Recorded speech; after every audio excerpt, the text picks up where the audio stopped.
tal amigos? Bienvenidos a su programa Tu Palabra me da vida. Queremos invitarlos a continuar en este itinerario de reflexión sobre el Evangelio del domingo. Prestemos mucha atención a la palabra del Señor. Lectura del Santo Evangelio según San Mateo. Después que la gente se hubo saciado, Jesús apremió a sus discípulos a subir a la barca y se les adelantaron a la otra orilla, mientras él despedía a la gente.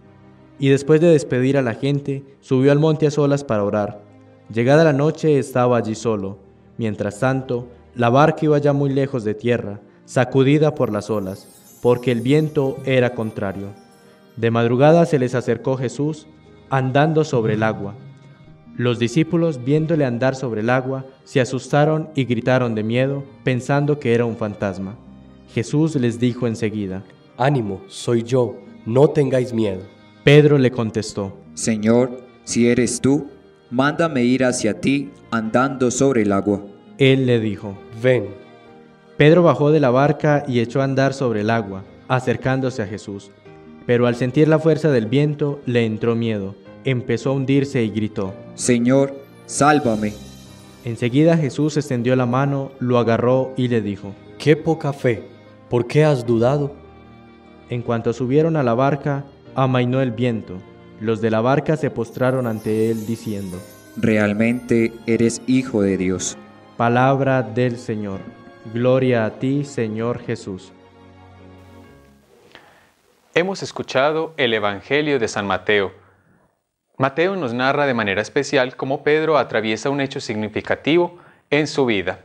Pero esta no es la primera vez que los discípulos son testigos de un milagro al lado de Jesús. Prestemos mucha atención a cómo diversos milagros han ocurrido a lo largo del Evangelio. Ya han ocurrido diversas curaciones, como se nos narra en capítulos previos.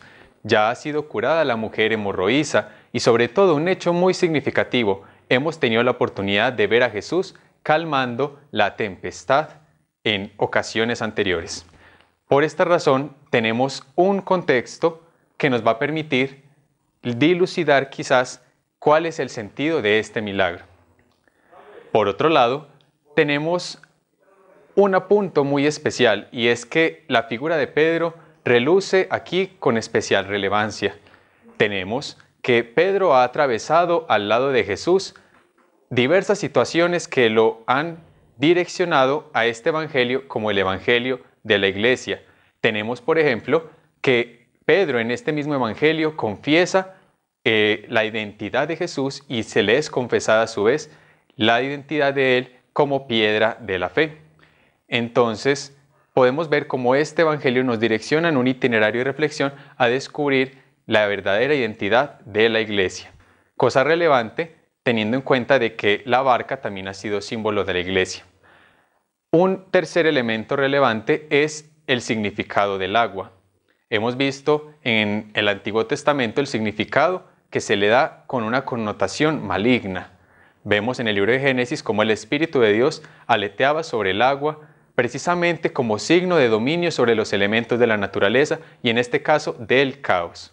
Y también como en el Éxodo se nos narra cómo Moisés hace un gesto para dividir el mar, aquel que les estaba impidiendo su liberación.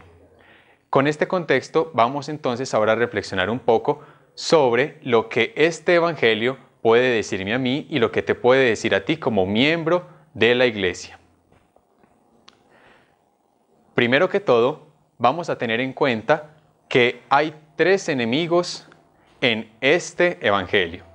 El primero de ellos es la tierra, el segundo, el agua, el tercero, el viento. Esos mismos enemigos en la fe vas a tener que enfrentarlos tú en tu vida cotidiana como los enfrentaron estos discípulos. Y también la iglesia la va a tener que enfrentar en su itinerario evangelizador. Primero que todo, la tierra. La distancia de la tierra, nos narra el evangelio, es uno de los factores que atemoriza a los discípulos. Quizás a ti también en este momento te pueda afectar el distanciamiento, quizás de tu familia, quizás de tus amigos, quizás incluso de la oración.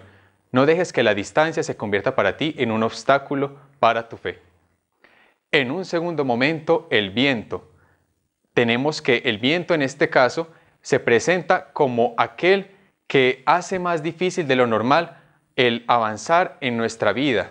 Y por lo general podemos también nosotros llenarnos quizás de muchos sentimientos perjudiciales como lo son el miedo y quizás la culpa, que nos hacen retroceder. El viento contrario de tu vida puede ser ese, aquel que te causa un retraso en tu itinerario de formación de discípulo. Piensa cómo vas a hacer para aprovechar ese viento ahora a tu favor. Y en el tercer momento, nuestro tercer enemigo es el agua. El agua, considerémoslo las adversidades cotidianas de nuestra vida.